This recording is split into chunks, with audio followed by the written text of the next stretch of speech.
Hey everybody, I have a green screen for no good reason whatsoever. And also, yes, I am wearing makeup today because otherwise color grading would be a bitch. Yeah. Anyway, the most dangerous place for a photographer now to be, except for maybe an actual war zone, is eBay. Seriously, I have found so many good new stuff there, like new studio lights, new light stands, new umbrellas, new reflectors, new microphones, you name it. So actually I have run out of storage space to put it all in. So in order to accommodate that, I am going to build my custom-made storage unit for all my photography gear. So yeah, follow along, it'll be fun. Welcome aboard the studio.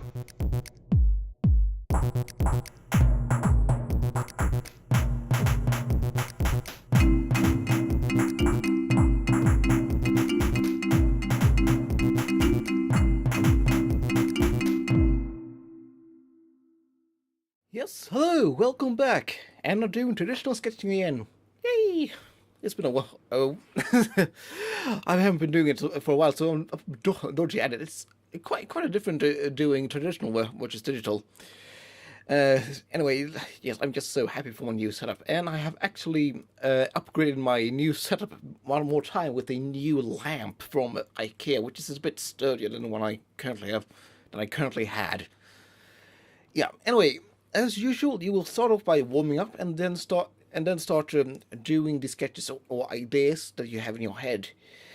And this way, you will get all the bad ideas slash the first thought ideas. Maybe not the baddest one, but usually not the most well thought through ones out first. And then afterwards, you will start jumping over to more random ideas that you just come up with on the go. In this case, I wanted a storage unit that was mobile, could be moved around the room a little bit in order to leave space for other stuff.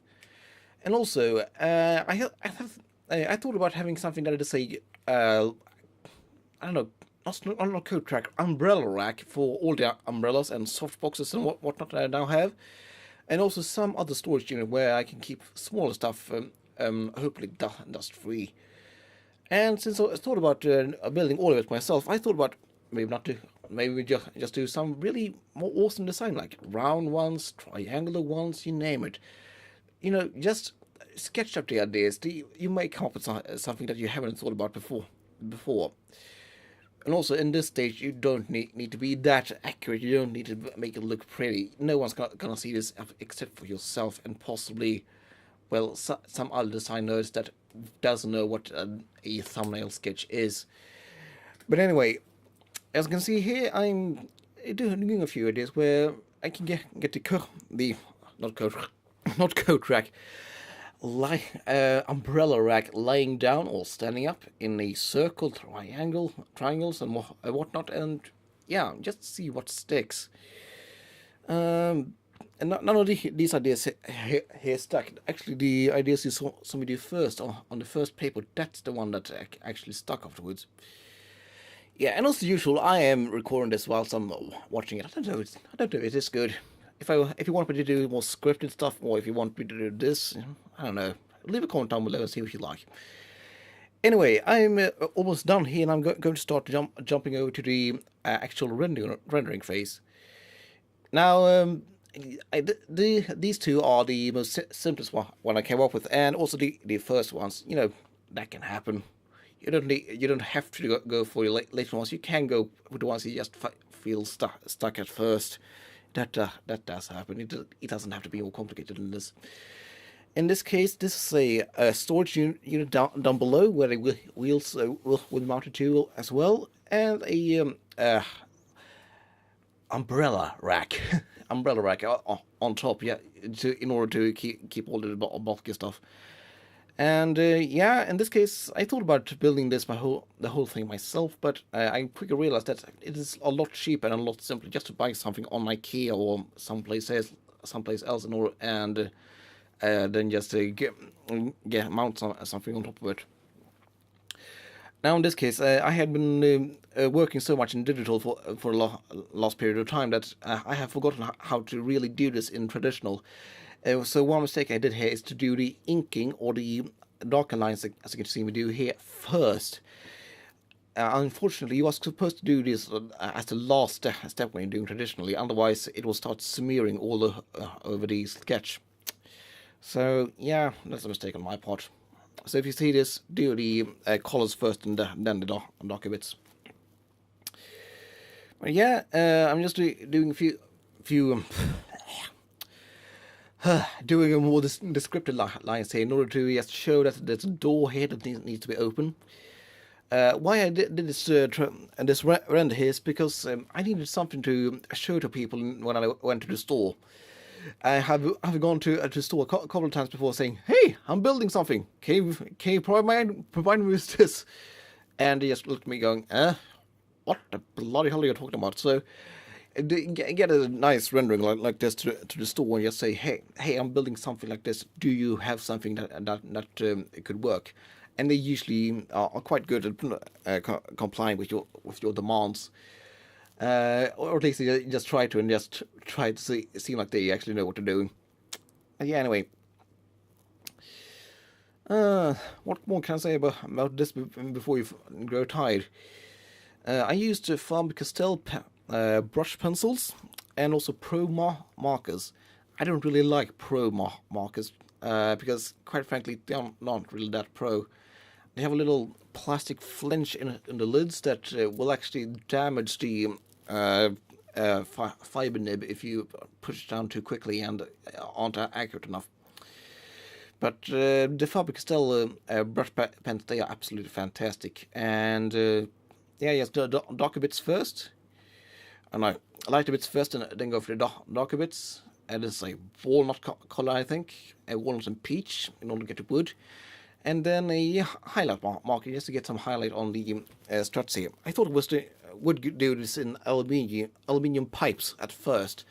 But I then realized that it would be a lot more expensive than just doing wood. Yeah, so after a quick excursion to IKEA and also Bauhaus here in Sweden, I got myself, one IKEA furniture I can't remember the name of at the moment. And yeah, just start screwing that one together, just mounting, screw, follow the instructions.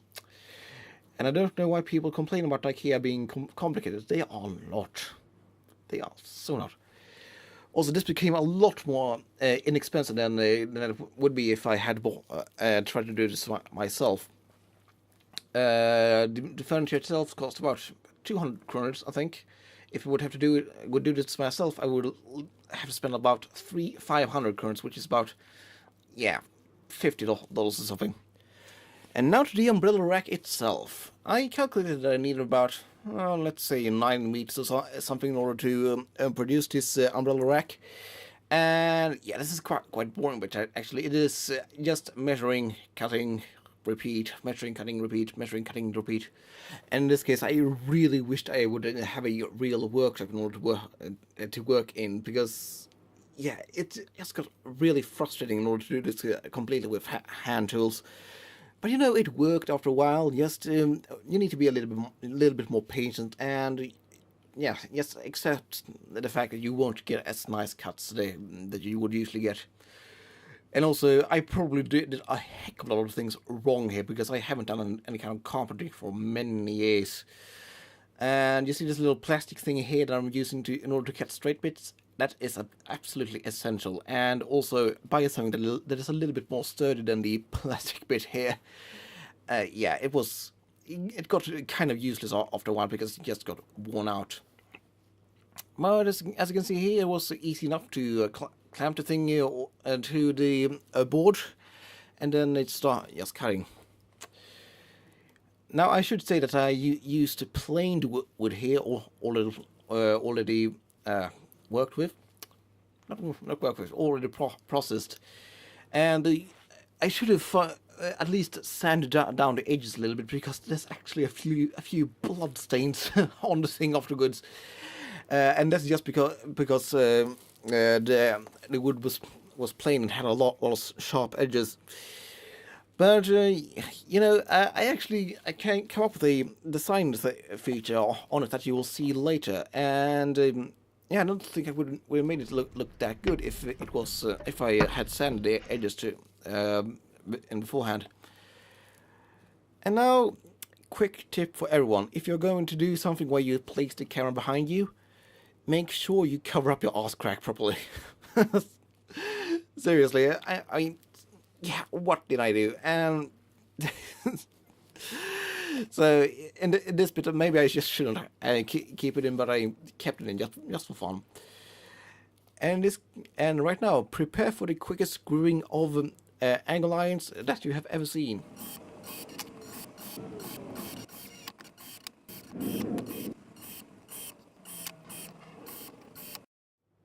Ta-da! And that was screwed together.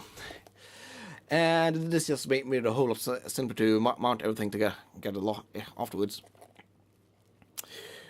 Now, I should mention, if I had a proper workshop, I would have done this differently. I wouldn't have used angle irons in order to connect everything. I would have used dowels or, I don't know, cross cut or something in order to assemble this, because unfortunately, angles, they aren't exactly accurate, all of them. They aren't exactly 90 degrees, all of them. Some of them are 87.5, some of them are 91 degrees or something. And also, due to the fact that I didn't pre-drill this, I only used self-drilling screws in order to put it together.